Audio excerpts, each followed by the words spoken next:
the lost treasure of the Pharaohs. Gold once filled the tombs of Egypt. Today, almost all of it is gone. For thousands of years, the Pharaohs prepared enormous treasures for the moment when they would leave the world of the living.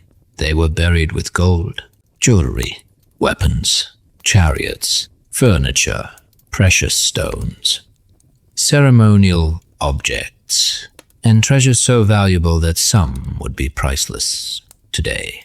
The Egyptians believed these objects would accompany their kings into eternity. The tomb was supposed to remain sealed. The treasure was supposed to remain untouched. The pharaoh was supposed to rest forever. But something went terribly wrong. When later generations entered the royal tombs, they often found something disturbing. The tombs were still there. The paintings were still on the walls. The names of the kings were still carved into stone. The burial chambers still existed. But the treasure had disappeared. Someone had entered. Someone had broken the seals. Someone had taken the gold, and in some cases, the robbery may have happened only years after the burial. So where did it all go?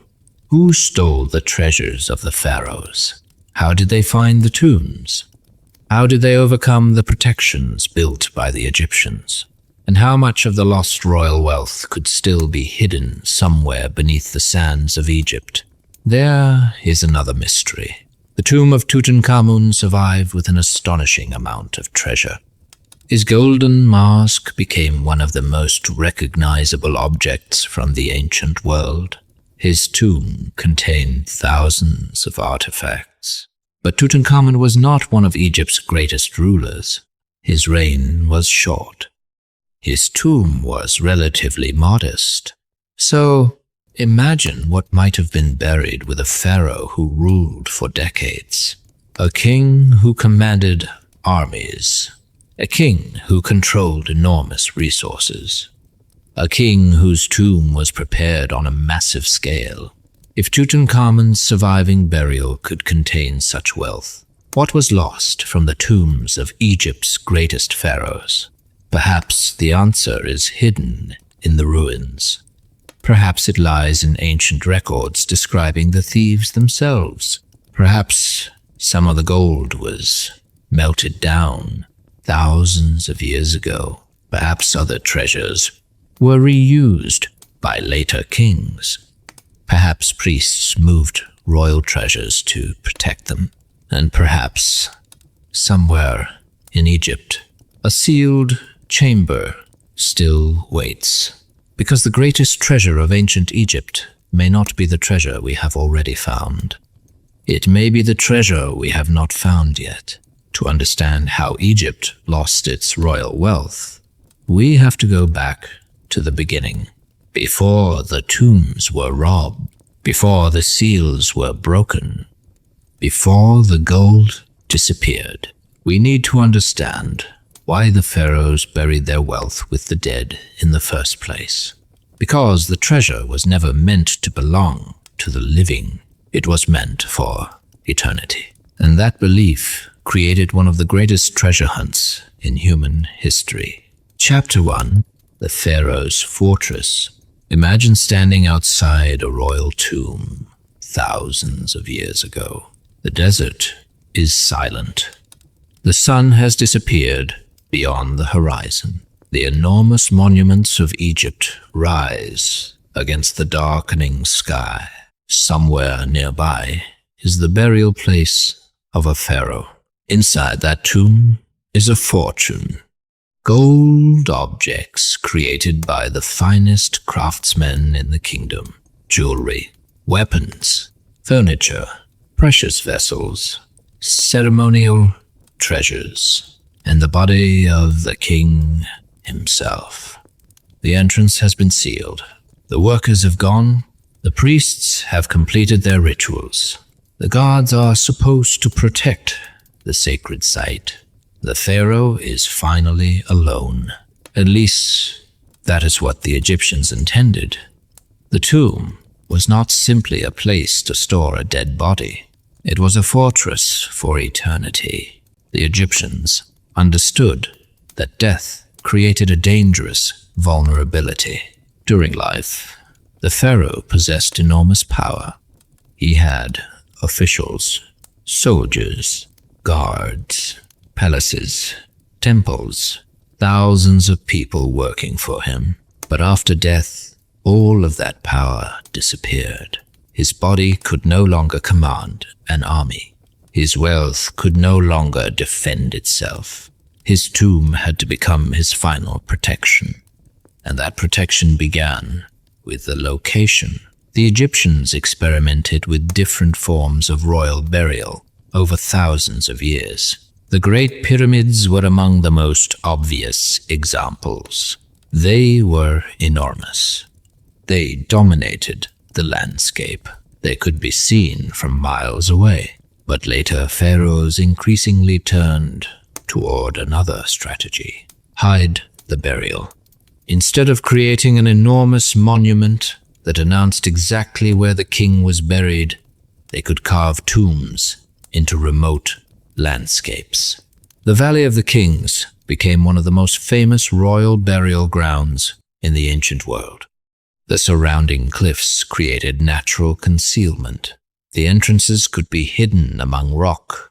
The tombs could descend deep into the mountains. From a distance, there might be almost nothing to indicate that a king was buried nearby.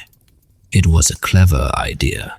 If the treasure could not be found, it could not be stolen. But there was a problem. Someone always knew where the tomb was. Think about what was required to create a royal burial. Workers had to excavate the chambers. Stonecutters had to carve the passages. Artists had to decorate the walls. Craftsmen had to create burial objects. Priests had to perform rituals. Officials had to supervise the project. Guards had to protect the area. And eventually, the burial goods had to be transported into the tomb. The more elaborate the tomb became, the more people became aware of its existence. The pharaoh's final fortress had a secret. It was not really a secret. Too many people knew about it. That weakness may have been one of the greatest problems faced by the Egyptian royal burial system. The Egyptians could build walls. They could hide entrances. They could seal doors. They could place enormous stones in passages. But they could not erase human memory. A worker might remember where a tomb was located. A guard might know when the burial took place. An official might know which chamber contained the most valuable objects. A craftsman might recognize the location of the royal treasure. And information can be more powerful than any key. Imagine a thief who has never seen a royal tomb. Finding it would be extremely difficult. But imagine a thief who has been told exactly where to look. The problem becomes completely different. Now the thief does not have to discover the tomb. He only has to defeat its defenses.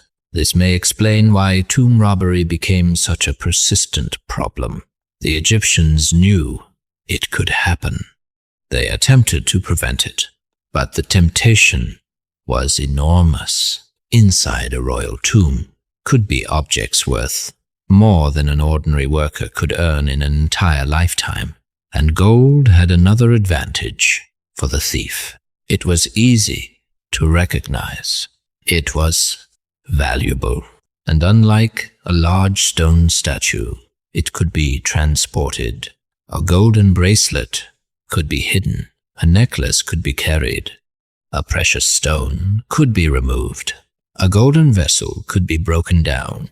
And, perhaps most importantly, gold could be melted. Once melted, the object could lose its identity. A thief did not need to sell a golden royal artifact and announce where it came from. The gold could simply become material. its royal history could disappear. That is one reason the archaeological record may never reveal the full scale of ancient tomb robbery. We can find fragments. We can find broken objects. We can find empty chambers. But we cannot easily count objects that were melted thousands of years ago. The pharaoh's treasure could disappear without leaving a recognizable trace. And this is where the story becomes darker. The Egyptians did not merely place treasure inside tombs. They created entire systems designed to protect it. Some tombs had complicated passages. Some contained blocking stones. Some entrances were concealed. Some burial chambers were placed deep inside the rock. Some tombs included warnings invoking divine punishment. The ancient Egyptians understood fear. They understood religion. They understood architecture. They understood the psychology of people entering a sacred place. A thief who entered a royal tomb was not simply stealing from a dead man. He was violating the sacred order. At least, that was the belief the Egyptians wanted to reinforce. Some tomb inscriptions contained warnings against those who might disturb the burial. The message was clear: leave the dead alone. But fear does not always defeat greed. A hungry man may not care about a curse. A desperate man may not care about religious punishment. A professional thief may believe that the reward is worth the risk. And if the thief knows there is gold behind the door, the warning may become meaningless. This is why the true defense of the tomb was not simply the curse. It was secrecy. The Egyptians needed the location to remain unknown. They needed the tomb to remain undisturbed. They needed the people who knew about it to remain loyal. And they needed the burial system to survive generations of political change. That last problem was enormous. A pharaoh could die. His successor could take the throne. The government could change. Priests could change. Officials could be replaced. Wars could happen. Economic conditions could deteriorate. The people who built the tomb could disappear. The original reason for protecting a particular burial could become less important to later generations. And after enough time passed, the royal tomb could become vulnerable. The guards might no longer be there. The original workers might be dead. The officials who knew the secrets might be forgotten. But the treasure would still be inside, waiting. This is the moment when the pharaoh's fortress could become a treasure chest. The same chamber designed to protect the king could attract the people who wanted to steal from him. And there was another problem. Royal tombs were not necessarily filled with treasure only once. The burial was part of an enormous ceremonial process. Objects could be added. Offerings could be renewed. The tomb could become a continuing center of religious activity. The more objects accumulated, the greater the potential reward. And eventually, someone would make the decision to break in. Perhaps it happened in darkness. Perhaps the thieves waited until guards were absent. Perhaps they knew the entrance. Perhaps they forced their way through a sealed passage. Imagine the first moment. A stone is moved. The seal breaks. Dust falls from the doorway. The thief holds a torch. For thousands of years, nobody has entered. The air inside is stale. The darkness is complete. Then the torchlight reaches the first object, gold. The thief moves deeper. Another object, more gold, jewelry, precious stones, the wealth of a king. At that moment, the tomb's entire purpose has failed. The pharaoh was supposed to remain protected. Instead, the tomb has become the source of a fortune for the living. But the thief has another problem. How much can be carried? A group of robbers might have solved this by breaking objects apart. Gold could be separated from wood. Jewels could be removed. Valuable components could be selected. Anything considered less valuable could be abandoned. The tomb could be transformed into a scene of destruction. Objects scattered, containers broken, furniture damaged, mummies disturbed. And when the thieves finally leave, the tomb may look completely different. The gold is gone, the valuables are gone, but the walls remain, the inscriptions remain, the evidence of what happened remains. Thousands of years later, archaeologists can enter and see the aftermath. Sometimes they can reconstruct the crime, sometimes they cannot. And this raises a question that has haunted Egyptologists for generations. How organized were these robberies? Were they random acts committed by desperate individuals? Or was there an entire network of people who understood the royal burial system? Because the larger the tomb, the more difficult it would be to rob alone. The more valuable the treasure, the more people would be needed to transport it. The more secret the tomb, the more valuable inside information would become. A successful royal tomb robbery may therefore have required planning. Someone had to know where to go. Someone had to gain access. Someone had to break the seals. Someone had to remove the treasure. Someone had to transport it. And someone had to dispose of it afterward. That begins to sound less like a simple burglary and more like organized crime. And the ancient Egyptians knew exactly what they were dealing with. They did not simply discover robbed tombs and forget about them. They investigated. They questioned suspects. They recorded accusations. They tried to recover stolen property. In some cases, we can still read the records of these investigations today. And those records give us something extraordinary. A glimpse into the minds of the people who stole from the dead. They reveal that tomb robbery was not merely a legend created thousands of years later.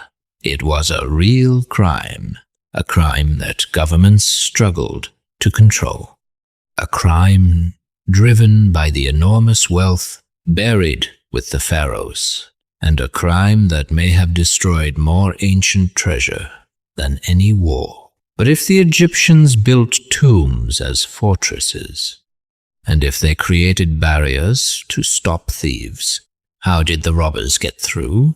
Did they find hidden entrances? Did they break through walls? Did they move blocking stones? Did they have help from officials? Or did they discover weaknesses the builders never expected? The answer leads us deeper into the darkness, because the Pharaoh's fortress had defenses, but no fortress is perfect. And somewhere in ancient Egypt, a thief discovered the way inside. Chapter 2. The Treasure Chambers. The first thing a tomb robber wanted to find was not the pharaoh. It was the treasure. The body of the king was important to the Egyptians. The gold was important to everyone. Behind sealed doors and hidden passages could be objects created specifically for eternity. Objects that had never been intended to see the sunlight again. A golden vessel, a necklace covered in precious stones, a ceremonial weapon, a royal crown, a chair, a chest, a chariot, a statue, perhaps even a mask designed to transform the dead king into an eternal being. And somewhere inside the darkness, there could be enough wealth to change a person's life forever. But what exactly did the Egyptians put inside these tombs? The answer is more complicated than the image of a room overflowing with piles of gold. Royal burial equipment was carefully selected. Every object had a purpose. Some were connected to religious rituals. Some represented the pharaoh's authority. Some were intended to provide comfort and practical assistance in the afterlife. Others demonstrated the wealth and power of the king. And together, they created something extraordinary. A complete royal world. Imagine entering such a chamber for the first time. The passage behind you is dark. The air is dry. Your torch illuminates a wall covered in painted figures. Then the light moves forward. A wooden chest appears. Its surface is decorated with brilliant colors. Beside it sits a chair. Beyond the chair is another container, then another. The chamber seems to continue. The light touches polished stone, then metal, then gold. The darkness suddenly becomes filled with reflections. For an ancient thief, this would have been an overwhelming sight. But for the Egyptians, this was precisely the point. The pharaoh was not supposed to enter the afterlife empty-handed. He was supposed to arrive as a king, and that meant bringing the symbols of kingship with him. Furniture was particularly important. Royal furniture could be made from valuable wood and decorated with gold, ivory, colored glass, or precious stones. A chair was not simply a chair. Its decoration could communicate the authority of the ruler. A chest could hold clothing or ceremonial objects. A bed could represent the comfort of the royal household. A throne could symbolize the pharaoh's position as ruler. Even objects that seem ordinary today could have been transformed into extraordinary works of art. The craftsmen of ancient Egypt understood how to turn everyday objects into symbols of power. And then there was jewelry. Jewelry could be placed on the body of the deceased. It could also be stored nearby. Necklaces, bracelets, rings, pendants, amulets, beads, crowns. Each piece could contain religious symbolism. A scarab, a cobra, a falcon, a protective symbol, a representation of a god. These objects were beautiful, but they also served a purpose. The Egyptians believed that protective objects could help the deceased navigate the dangers of the afterlife. A small amulet could therefore carry enormous religious significance. To a priest, it might be sacred. To a pharaoh, it might be protection. To a thief, it might simply be gold and precious stone. That difference in meaning is one of the tragedies of tomb robbery. The thief saw material value. The Egyptians saw eternal value, and once the object was removed from the tomb, its original meaning could disappear. A necklace could be sold. A gemstone could be removed. A golden amulet could be melted. The religious story behind the object could be lost forever. But the most spectacular royal treasures were not always made entirely of gold. The Egyptians used many different materials: silver, electrum, lapis lazuli, carnelian, turquoise, obsidian, faience, glass, wood, stone, ivory. Each material had its own value and significance. Some materials had to be imported from distant regions. That meant a single object could represent enormous economic networks. A piece of jewelry was not simply something a craftsman created. It could represent trade, mining, transportation, political relationships, foreign territories, royal wealth, and generations of craftsmanship. When a royal tomb was robbed, The loss was therefore greater than the value of the objects themselves. The thieves were destroying information about the ancient world. An object could tell archaeologists where its materials came from, how craftsmen worked, what symbols were important, what trade routes existed, which foreign cultures influenced Egypt, which pharaoh commissioned the object, and how Egyptian society was organized. When that object was melted down, all of that information could disappear. This is why the missing treasure of Egypt is such a profound archaeological mystery. We are not simply missing gold, we are missing evidence. Evidence that may have told us things about ancient Egypt that we will never know. But perhaps the most valuable objects were those associated directly with the pharaoh. The royal burial equipment, the objects that transformed the dead king into an eternal ruler. Among the most famous examples is the golden mask of Tutankhamun. It is impossible to think about Egyptian treasure without thinking about that face, the calm expression, the striped headdress, the royal symbols, the gold surface, the precious materials.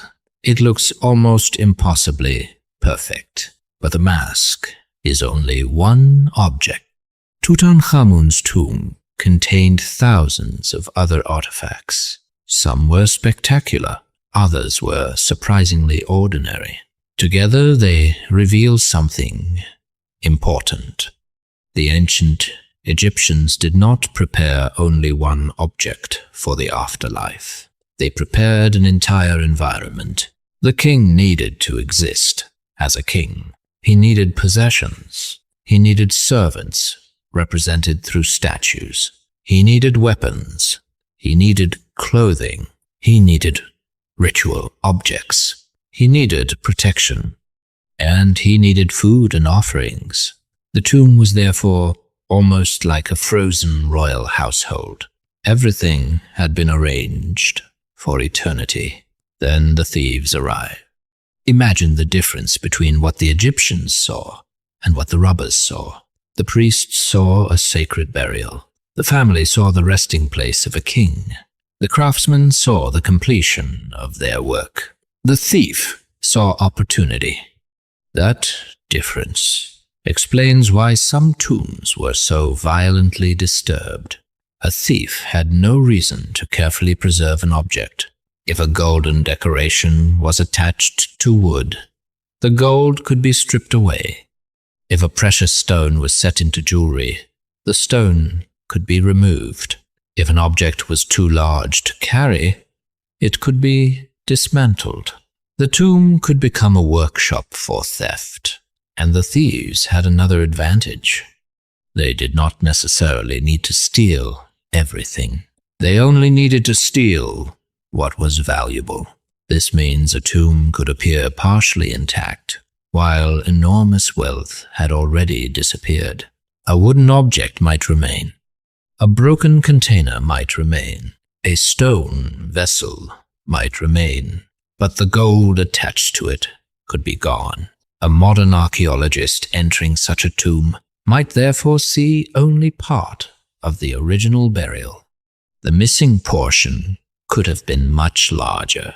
This creates an important problem when we try to estimate how wealthy ancient royal burials really were. We cannot simply look at what survived. What survived is not necessarily representative of what was originally there. It may be the remainder of a much larger collection. The surviving objects are the survivors of a disaster, and some survived by accident. Tutankhamun provides the perfect example. His tomb was not completely untouched in antiquity. Evidence indicates that it was disturbed at some point before it was finally sealed and forgotten, but much of its contents survived. Why?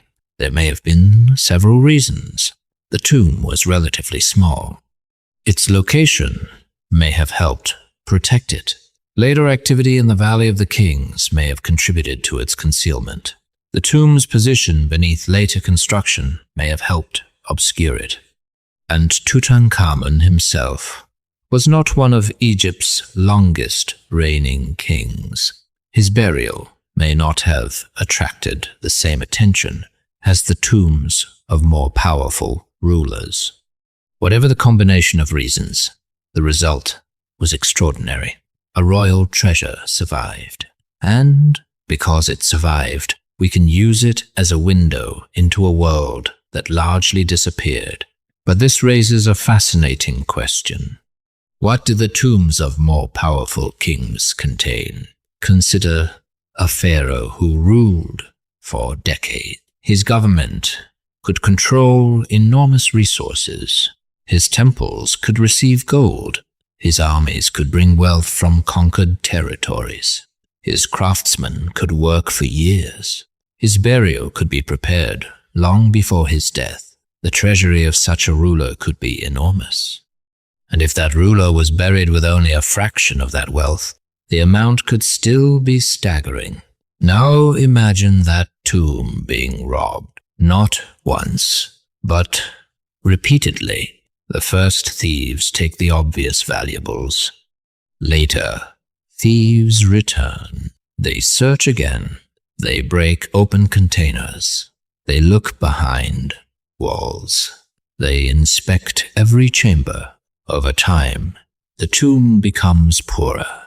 The original burial gradually disappears.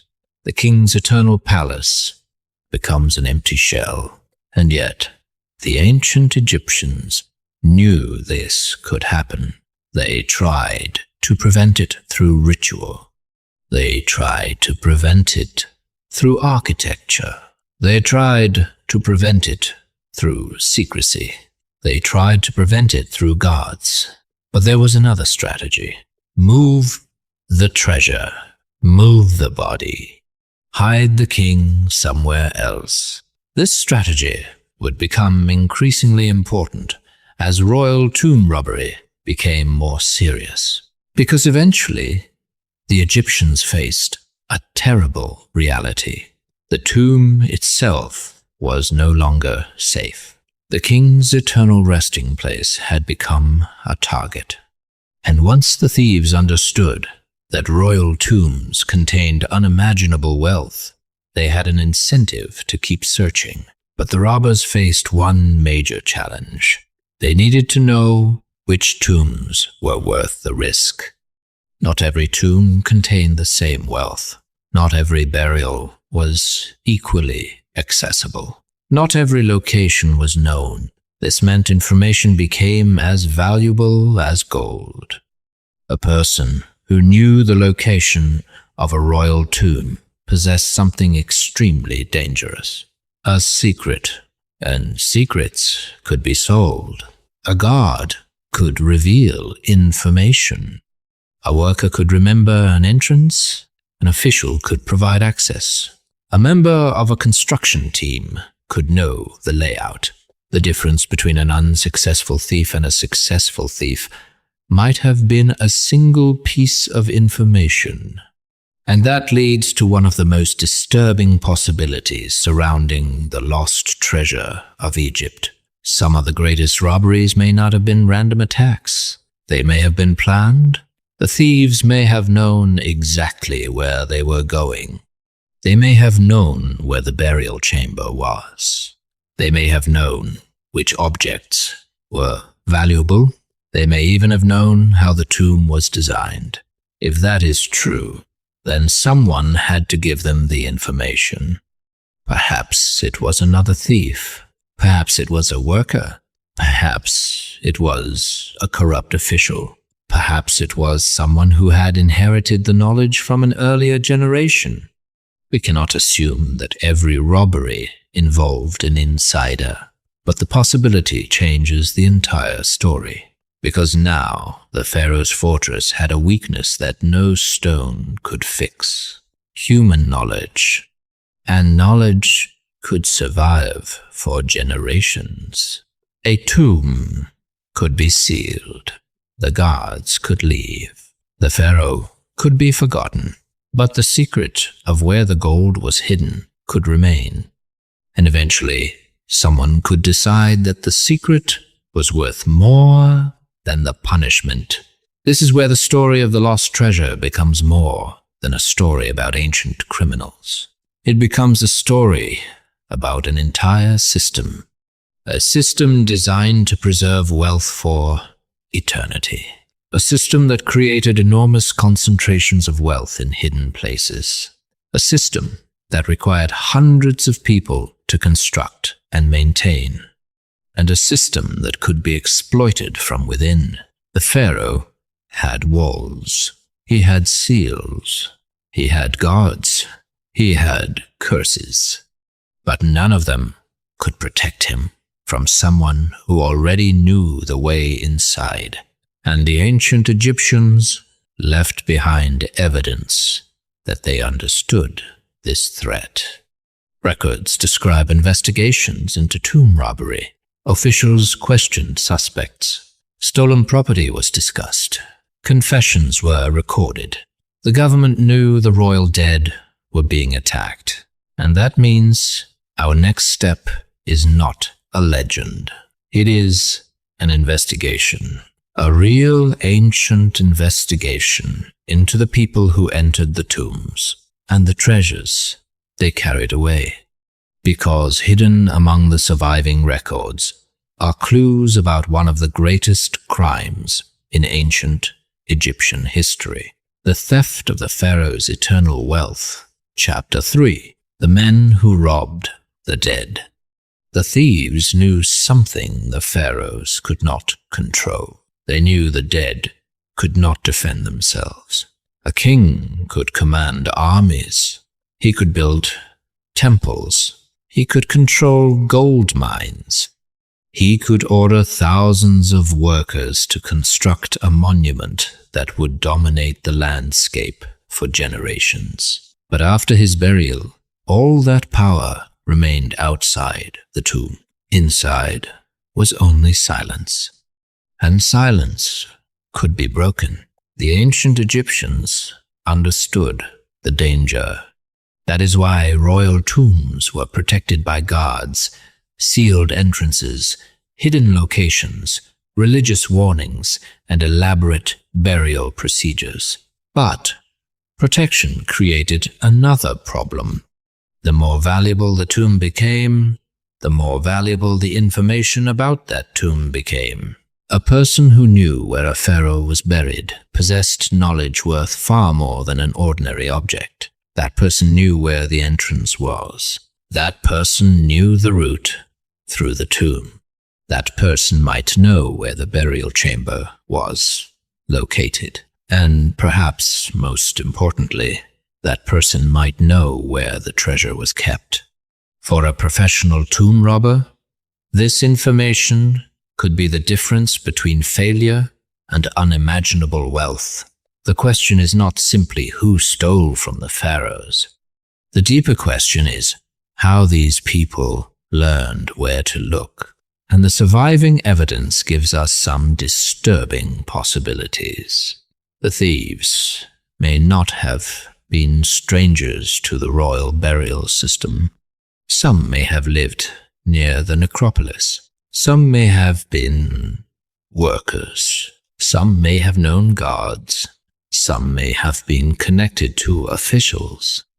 Others may simply have learned from people who had committed earlier robberies. Tomb robbery could become a tradition of knowledge. One generation could teach another. A father might tell a son where an old tomb was located. A worker might remember a hidden entrance. A criminal might sell information to another criminal. The desert could appear empty, but beneath the surface was a map of hidden wealth, and someone knew how to read it. The Valley of the Kings was especially vulnerable. The royal tombs were cut into the cliffs and valleys of western Thebes. The landscape provided concealment, But it also created opportunities. The surrounding mountains were not an endless maze. Paths existed. Workers moved through the area. Guards had designated responsibilities. Water had to be transported. Supplies had to arrive. Tools had to be delivered. People came and went. A place that was supposed to be secret was actually a working environment. That meant the people involved in maintaining the royal necropolis had knowledge, and knowledge was dangerous. Imagine a worker who spends years helping construct a royal tomb. He knows the entrance. He knows the corridors. He knows which chambers are complete. He knows which areas contain valuable objects. He knows where the burial will occur. When the pharaoh finally dies, the tomb is filled with treasure. The worker leaves. Years pass. The pharaoh's successor takes power. The original project becomes history. But the worker remembers. Perhaps he tells someone. Perhaps he is approached. Perhaps he needs money. Perhaps he is desperate. Perhaps he is simply tempted. The tomb's secret is no longer secure. We should be careful here. There is no reason to assume every worker became a thief. The vast majority of people who worked on royal tombs probably never robbed them. But the system had an unavoidable weakness. The people who built the fortress knew how it was built. And a fortress is only as secret as the people who know its design. This is one reason Egyptian officials were so concerned about tomb robbery. The crime was not merely an act of theft. It threatened the entire religious and political system surrounding royal burial. The pharaoh was supposed to continue existing after death. The burial was part of that process. If the tomb was destroyed, the body disturbed, and the ritual equipment stolen, the Egyptians believed the deceased could be harmed in the afterlife. The robbery, therefore, had a spiritual dimension, but thieves were interested in another reality. Gold could be exchanged. Jewelry could be sold. Precious materials could be converted into wealth. And unlike a modern museum artifact, a golden royal object did not necessarily have a market price based on its historical significance. Its value was primarily material. The thief did not need to explain why the object belonged to a pharaoh. He only needed to find someone willing to buy the gold. This made royal treasure particularly vulnerable. A golden object could be broken. Its decoration could be removed. Its metal could be melted. The evidence could disappear. The thief could take the treasure out of the tomb and transform it into something that no longer looked Egyptian at all. That transformation may explain why so much royal wealth is missing today. But how did the actual robbery happen? The process may have been surprisingly practical. The thieves did not need supernatural powers. They needed tools, strength, time, information, and courage. A tomb entrance could be forced. A seal could be broken. A passage could be cleared. A blocking stone could be moved. A wall could be breached. A chamber could be searched. The danger was enormous. The tomb could collapse. Guards could discover the thieves. The criminals could become trapped. They could injure themselves. They could encounter obstacles they did not expect. But the potential reward was extraordinary.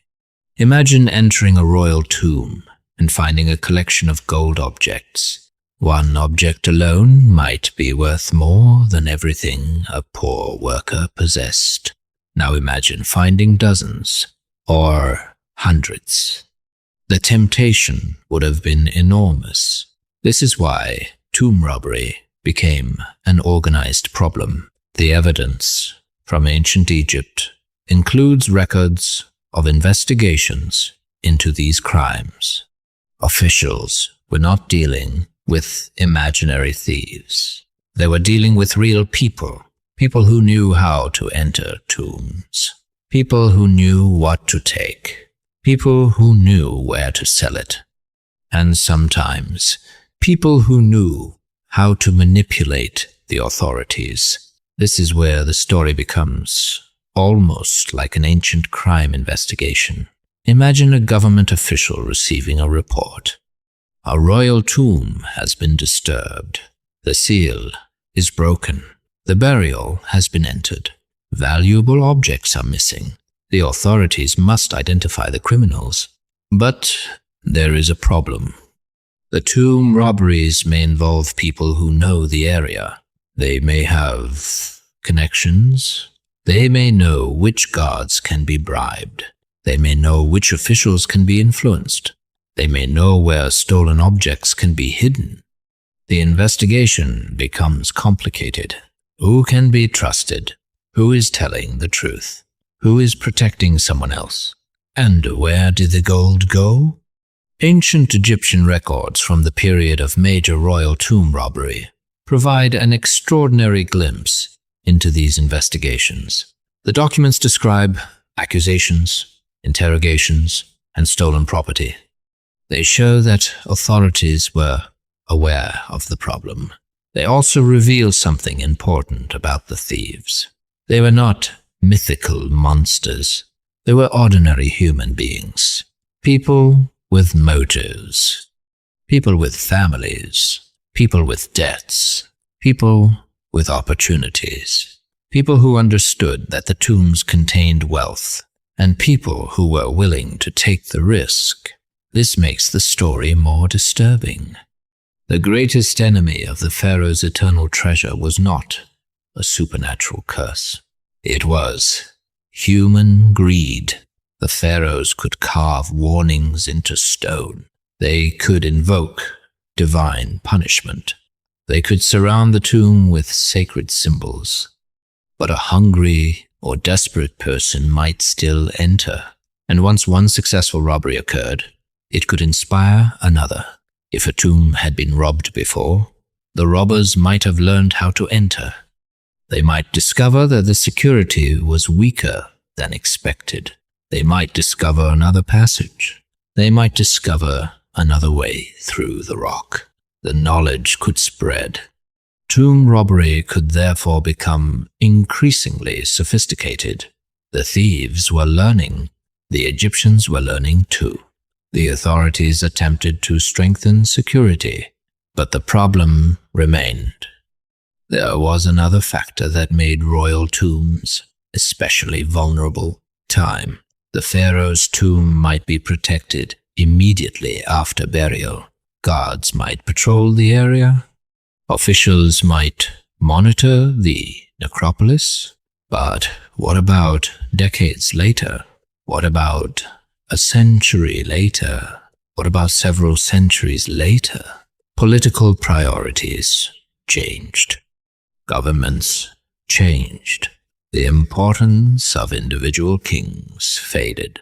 The people who had personally known the pharaoh disappeared. The original guards died. The workers died. The priests changed, and the tomb became older. At some point, the burial could become an abandoned source of wealth. The king's greatest enemy might therefore have been time itself. The tomb was designed to last forever. The security system was not, and there was another weakness. Royal burials were concentrated in known regions. The Valley of the Kings contained numerous royal tombs.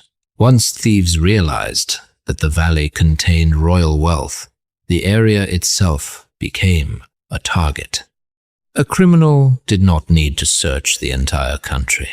He only needed to investigate the royal necropolis. That concentrated wealth created concentrated opportunity. Imagine a modern city where every bank in the country was placed in the same valley. Security would become almost impossible. Ancient Egypt faced something similar. The royal burial grounds contained enormous wealth, and eventually, people discovered it. But perhaps the most important question is whether all tomb robbers were outsiders. What if some people responsible for protecting the royal dead became involved? This possibility appears in the historical record as accusations of corruption and misconduct. Again, we should not assume that every official was corrupt. Most probably were not. But even a small amount of corruption could create enormous damage. A god does not need to steal the gold himself. He only needs to leave a door unguarded. An official does not need to enter the tomb. He only needs to reveal its location. A worker does not need to carry away the treasure. He only needs to explain where it is. The theft can be completed by someone else. This makes information more dangerous than physical strength. A single secret could open a royal tomb. And once that secret was sold, the pharaoh's defenses could become almost meaningless. The thieves may have also understood something else. The authorities could recover some stolen objects, but they could not recover everything. Once gold was melted, the original artifact was gone. Once a jewel was removed and sold, tracing it became difficult. Once a piece of furniture was dismantled, its components could be scattered. The thieves did not need to destroy history deliberately. They only needed to profit from it, and history would disappear as a consequence. This is why some of the greatest treasures of ancient Egypt may never be identified. They may have vanished into other objects. A royal necklace could become another necklace.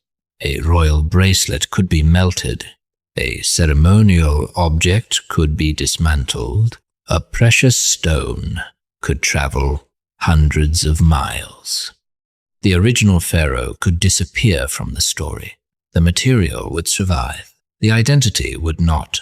But not every robbery ended successfully. Some thieves were caught. Some were interrogated. Some confessed. Some accused others. And when the authorities investigated the crimes, they created records. Those records are among the most fascinating evidence we have. They transform tomb robbery from speculation into history. We can see that ancient Egyptians knew their royal tombs were being attacked. We can see that authorities investigated. We can see that stolen goods mattered. We can see that accusations could involve multiple people. And we can see that the problem was serious enough to require official attention. The pharaoh's fortress was under attack, and the government was fighting back. But there was another mystery. If the tombs were so heavily protected, why were so many robbed? Perhaps the defenses were never as effective as we imagine. Perhaps the thieves had inside information. Perhaps the guards were overwhelmed. Perhaps the tomb locations became known. Perhaps corruption weakened the system. Or perhaps the Egyptians simply faced an enemy that no architecture could defeat. Determination. A determined thief only needed one weakness, one forgotten entrance, one poorly guarded night, one piece of information, one corrupt official, one worker willing to talk, one opportunity. And once the first stone was moved, the rest could follow. The tomb that had been sealed for eternity could be opened in a single night. This is the terrifying paradox of the pharaoh's tomb. It was designed to protect the dead, but its greatest value belonged to the living. The gold was useless to the pharaoh in any practical sense. It could not buy food. It could not command an army. It could not protect the kingdom, but to the thief, It could change everything. And that is why the treasure became a target. Not because the Egyptians failed to understand its value. They understood it perfectly. They simply believed that the dead had a right to keep it. The thieves disagreed, and in the darkness of the royal necropolis, that disagreement became a crime. But the thieves still had one enormous problem. Knowing where a tomb was located was not enough. They still had to get inside. The Egyptians had built barriers. They had sealed passages. They had hidden chambers. They had used enormous stones. They had designed the tomb to resist intrusion. So, how did the robbers actually defeat these defenses? Were there deadly traps waiting inside? Did the Egyptians create secret mechanisms? Or was the reality much more ingenious and much more frightening? Because the next stage of the investigation takes us directly to the defenses of the Pharaoh's fortress. And once we understand how those defenses worked, we may finally understand how the thieves managed to defeat them. Chapter 4. The Traps That Really Existed. The stories make it sound simple. A thief enters an ancient Egyptian tomb. A stone moves. A hidden blade swings from the wall. Poison fills the chamber. The floor collapses. The Pharaoh's curse awakens. And the tomb robber never leaves. It is one of the most familiar images in movies, television, and adventure stories. But the real defenses of the Pharaohs were different. They were quieter, more practical, and in some ways, much more effective. The ancient Egyptians did not need elaborate Hollywood-style machines to make a tomb dangerous. They had something more reliable: stone, secrecy, confusion, and an enormous amount of patience. Because the greatest trap in an Egyptian tomb was often the tomb itself. A thief entering a royal burial was entering a structure designed by people who understood architecture, geology, and ritual. The passage could become narrower, the floor could slope, the route could change direction. A chamber could be hidden behind another chamber. A doorway could be sealed. A passage could be blocked with massive stones. And if a robber did not know the correct route, he could waste valuable time searching in darkness. But there was something even more important. The tomb did not need to kill the thief. It only needed to stop him. That distinction is critical. Modern stories often imagine tombs filled with deadly mechanisms. But archaeological evidence does not support the idea that every royal tomb contained elaborate mechanical traps. The real Egyptian strategy was often based on preventing access. The entrance was concealed. The passage was sealed. The burial chamber was placed deeper inside. The architecture itself became a barrier. And then there were the warnings. Ancient Egyptian tombs could contain religious texts and inscriptions associated with the protection of the deceased. These were not necessarily instructions for a mechanical trap. They were part of a larger religious system. The dead king was surrounded by protective symbols. The tomb was a sacred space. Anyone who violated it was not simply breaking into a building. They were disturbing the eternal resting place of a ruler. The psychological effect could be powerful. Imagine entering a dark tomb thousands of years ago. There is no electric light, no map, no modern equipment, only a torch. The walls are covered with unfamiliar symbols. The air is still. Every sound echoes. You know that you are somewhere the living are not supposed to be. And you know that the person buried here was considered powerful enough to rule an entire civilization. Fear becomes part of the defense, but fear alone could not protect the treasure. The Egyptians also used architecture. Consider the blocking stone. A massive piece of stone could be positioned inside a passage. The purpose was simple. If the thief reached it, he would have to move it. That could take enormous effort. The stone might be heavy. The passage might be narrow. There might be no room to maneuver. A robber could spend hours trying to move a barrier, and every minute increased the chance of discovery. This is the kind of defense that makes sense. It does not depend on complicated technology. It depends on physics. A heavy stone is difficult to move. A narrow corridor is difficult to work in. A hidden chamber is difficult to find. A sealed doorway is difficult to open without leaving evidence. The Egyptians understood these basic principles. They also understood that the most important chamber did not have to be near the entrance.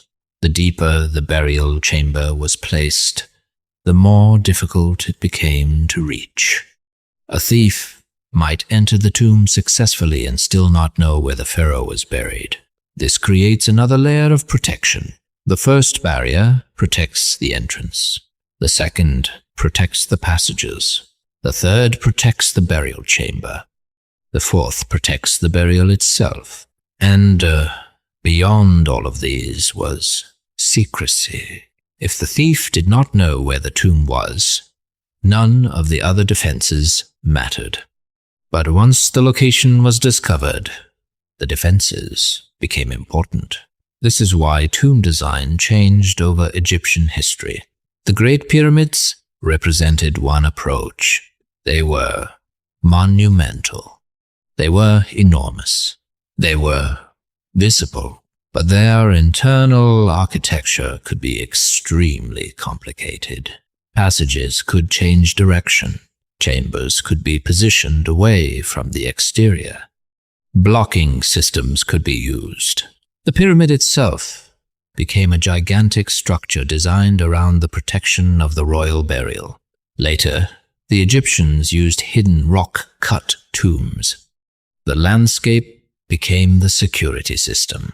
Instead of placing the king inside a massive geometric monument, they could hide the tomb among cliffs.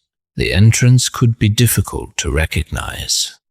The tomb could extend deep into the rock. The surrounding landscape could conceal it. It was an intelligent strategy, but it created another problem. The more tombs were placed in one area, the easier it became to understand that the area contained royal burials. And once thieves knew where to search, concealment became less effective. The Valley of the Kings is a perfect example. From a distance, it can look almost empty. Rocky cliffs, dry valleys, sand, stone. But beneath that landscape are numerous tombs. The mountains became a cemetery for kings. And the same landscape that hid the tombs also concentrated them. That meant determined thieves had somewhere to search. The Egyptian security system, therefore, depended on several things working together: location, secrecy, architecture, guards, religion, and time. If any one of these failed, the entire system could become vulnerable. And time was perhaps the greatest enemy. A newly sealed tomb could be heavily protected. But what happens after 50 years? What happens after 100? What happens after the political system changes? What happens when the people who created the tomb are gone? The physical barriers remain, but the human system surrounding them weakens. This may be one reason why some royal tombs were robbed long after the original burial. The thieves were not necessarily defeating the security system at its strongest. They may have been attacking it after it had already deteriorated. And there is another important point. A tomb does not have to be completely intact to contain valuable objects. A thief may enter, steal the most valuable items, and leave.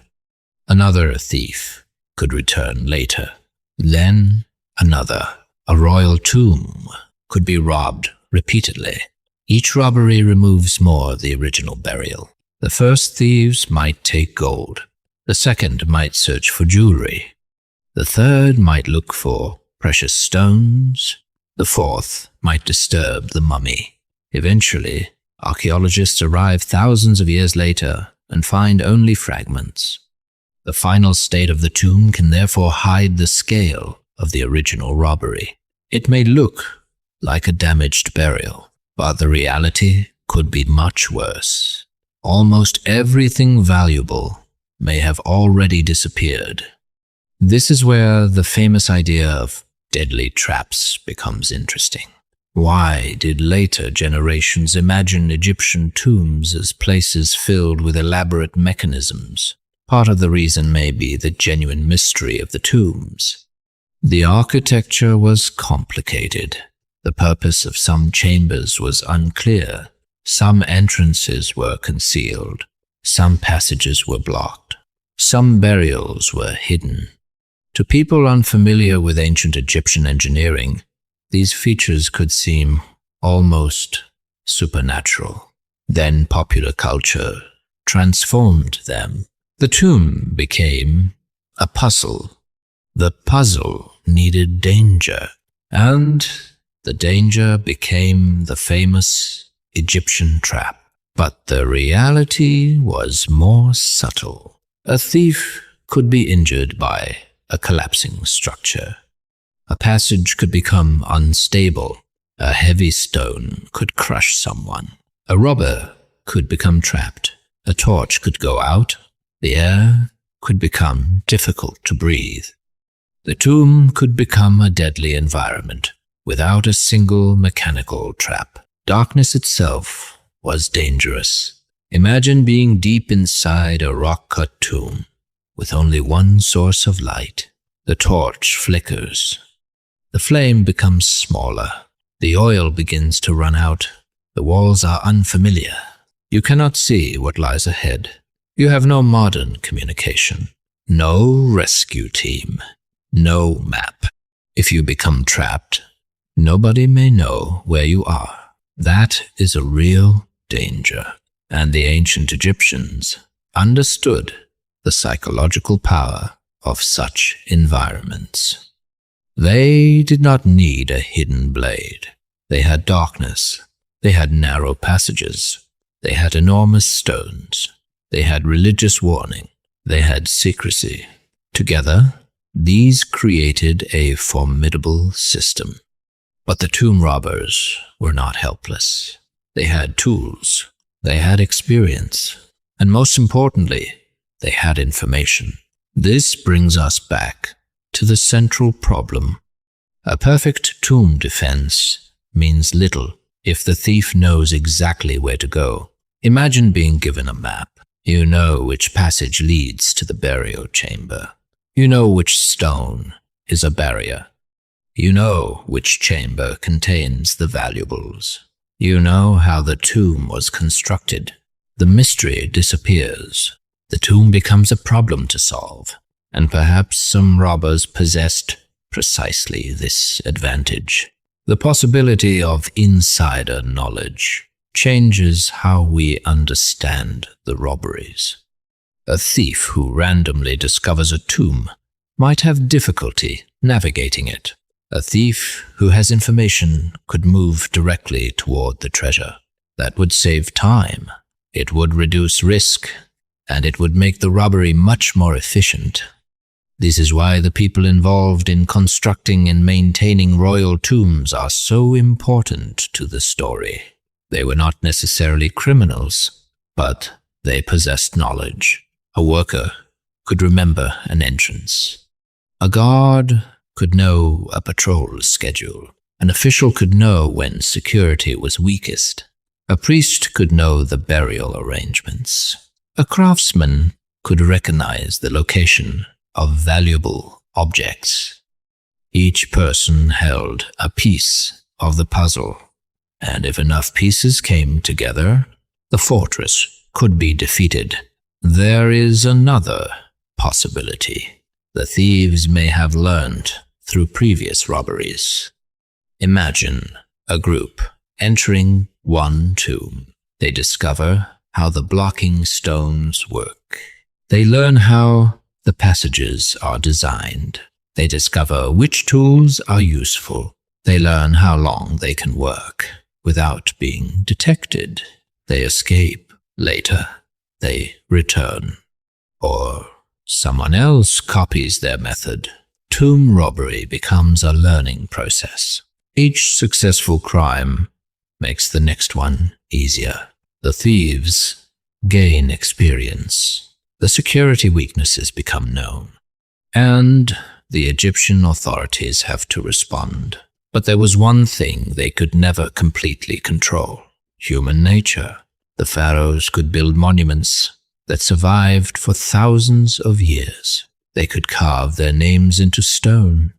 They could surround themselves with divine protection. But they could not guarantee that every person involved in the burial would remain loyal forever. And that is perhaps the most frightening realization of all.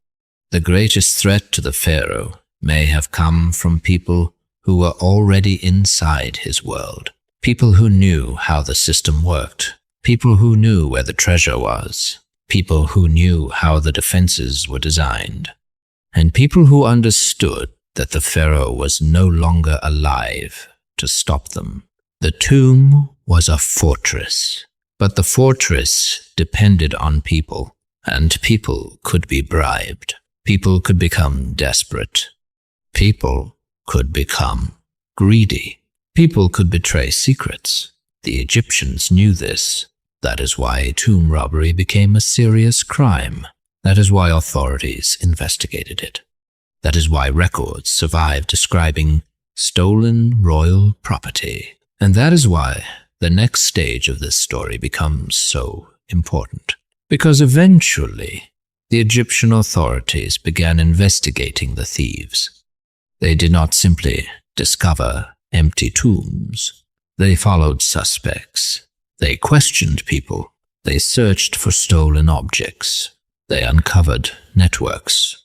And in some cases, they discovered that the people closest to the royal burial system may have known far more than they admitted. The pharaoh's fortress was not defeated by magic. It was defeated by information. And now we are going to follow that information, because ancient Egypt left behind something almost as valuable as the treasure itself. Records of the crime, names, accusations, confessions, and clues about the people who entered the tombs of the dead. The gold may have disappeared, but the story of the thieves survived. And in those ancient records, we may find the closest thing we have to a witness standing inside the tomb when the seals were broken. The gold is gone. That may be the simplest conclusion to the mystery of the lost treasure of the pharaohs. But after following the evidence, the truth is far more complicated. The treasure did not disappear in a single night. It did not vanish because of one mysterious curse.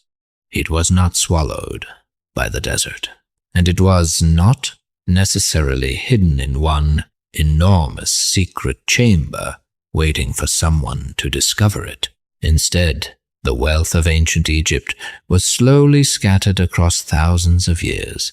Some was stolen, some was melted down, some was broken apart, some was reused.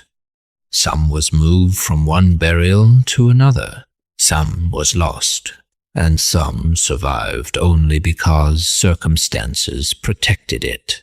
Every surviving royal artifact is therefore more than an ancient object. It is a survivor. Think about the thousands of objects that once surrounded the pharaohs. Most of them are gone. The jewelry that once covered royal bodies, the golden objects placed beside kings, the precious vessels, the ceremonial weapons, the furniture, the crowns, the decorations, the objects whose names and purposes we may never know. They were created to survive eternity, yet many survived for only a few generations. This is the great irony of the pharaohs. They built monuments because they wanted to defeat time. They carved their names into stone because they wanted to be remembered. They filled tombs with objects because they believed those objects would accompany them into eternity. But the tombs were not invincible. The treasure was not invincible. Even the greatest kings could not control what happened after their deaths. Eventually, someone entered the tomb. Someone broke the seal. Someone took the treasure. And somewhere in that process, thousands of years of history disappeared. But the pharaohs achieved something they could never have predicted. They created mysteries powerful enough to survive the loss of their treasure. Today, we can walk through the remains of their civilization and still ask the same questions. Where are the missing tombs? Where are the lost treasures? What happened to the royal gold?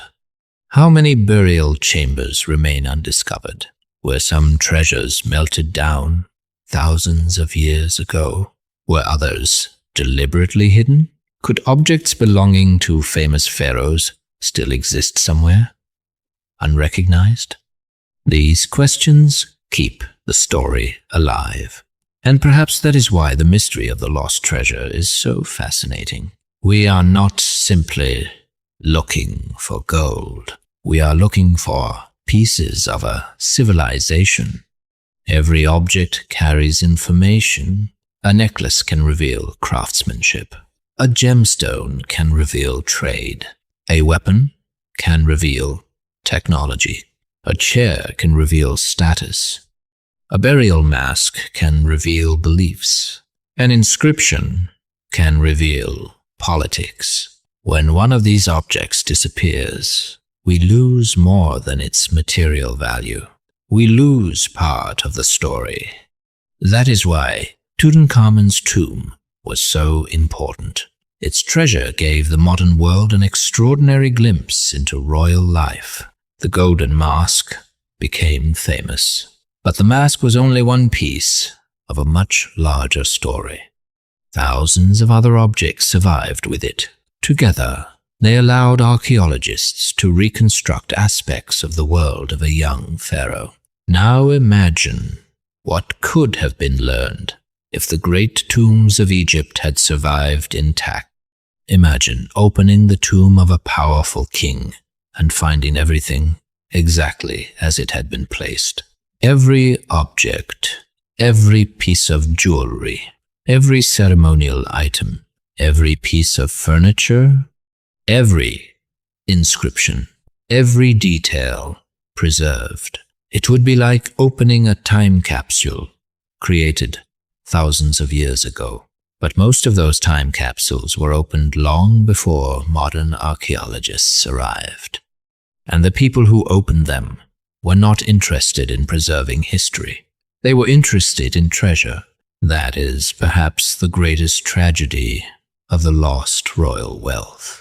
The thieves did not necessarily understand what they were destroying. To them, gold was gold. A precious stone was a precious stone. A royal object was simply something valuable. But to us, those objects would be priceless windows into the ancient world. Once melted, a royal artifact becomes anonymous metal. Once a jewel is removed from its original setting, its story becomes harder to trace. Once a ceremonial object is dismantled, its original meaning can disappear. The thieves could turn history into raw material. And thousands of years later, archaeologists are left trying to reconstruct what was lost. Yet there is something comforting about the fact that not everything disappeared. The pyramids survived. Temples survived. Tombs survived. Inscriptions survived. Statues survived. Mummies survived. And fragments of the ancient world continue to emerge from the Egyptian landscape. Every discovery reminds us that the story is incomplete. There may still be things beneath the ground that we do not know exist. There may be forgotten chambers, unknown tombs, buried objects, fragments of royal treasure, or perhaps the greatest treasures really were destroyed long ago. We simply do not know, and that uncertainty is important. Because history is not a story in which every mystery eventually receives a perfect answer. Sometimes the mystery is the evidence. An empty chamber tells us something happened. A broken seal tells us someone entered. A missing object tells us something once existed. A damaged burial tells us that the ancient world was not as peaceful or permanent as the monuments make it appear. The pharaohs wanted eternity, but history gave them something different. A struggle against time, a struggle against thieves, a struggle against political change, a struggle against nature, and eventually a struggle against forgetting. The treasure may have been lost, but the names of the kings survived. The monuments survived. The stories survived. And perhaps that is the real treasure of Egypt. Not the gold, not the jewels, not the royal furniture, but the evidence left behind by a civilization that believed death was not the end. The pharaohs tried to build a world that would survive forever. They carved their names into stone. They constructed monuments that could be seen from miles away. They surrounded themselves with images of gods. They prepared elaborate tombs. They filled them with possessions. They believed the dead king would continue his existence beyond the visible world. The tomb robbers had a different plan. They wanted the gold. They opened the tombs. They broke the seals. They carried away what they could. They melted what they could not sell. They scattered what they could not keep. And in doing so, they unintentionally created another chapter in the history of Egypt, the story of the missing treasure. The treasure that once belonged to kings, the treasure that disappeared into the hands of ordinary people, the treasure that may still survive in unexpected places. Perhaps somewhere an ancient object exists without anyone realizing what it is. Perhaps a fragment of royal jewelry was reused long ago. Perhaps gold from a pharaoh's tomb was melted and transformed into something completely different. Perhaps a forgotten chamber still contains objects that have never seen the light of day. Or perhaps the last great treasure has already been found, and we simply do not recognize it. That is the mystery, and that is why the story does not truly end here. Because Egypt is still beneath our feet. Its deserts still conceal ruins. Its mountains still hide tombs. Its ancient settlements still contain unanswered questions. And every archaeological discovery has the potential to change what we thought we knew. The pharaohs believed they could protect their treasures forever. They were wrong, but they were not completely defeated. Their gold may have disappeared. Their jewelry may have been melted. Their tombs may have been robbed. Their possessions may have been scattered across thousands of years, yet their civilization remains. Their names remain. Their monuments remain. And their mysteries remain. Perhaps that is the greatest irony of all. The pharaohs believed that gold would help them achieve eternity. Instead, it was their mysteries that survived. So, the next time you look at an Egyptian pyramid, an ancient tomb, or a golden artifact behind museum glass, remember what you are really seeing. You are seeing only a fraction of what once existed. Behind every surviving treasure may be thousands of objects that disappeared. Behind every intact artifact may be countless others that were stolen. Behind every famous tomb may be another tomb that has never been found. And behind every piece of gold may be a story that began thousands of years ago. The treasure of the pharaohs may be lost, but the search continues. Somewhere beneath the sands, beneath the stones, beneath the ruins of an ancient civilization, another secret may still be waiting. And if that secret is ever uncovered, it may not simply reveal gold. It may reveal a missing chapter of human history. Because the greatest treasure Egypt left behind was never the wealth buried with its kings. It was the mystery they left for us to solve.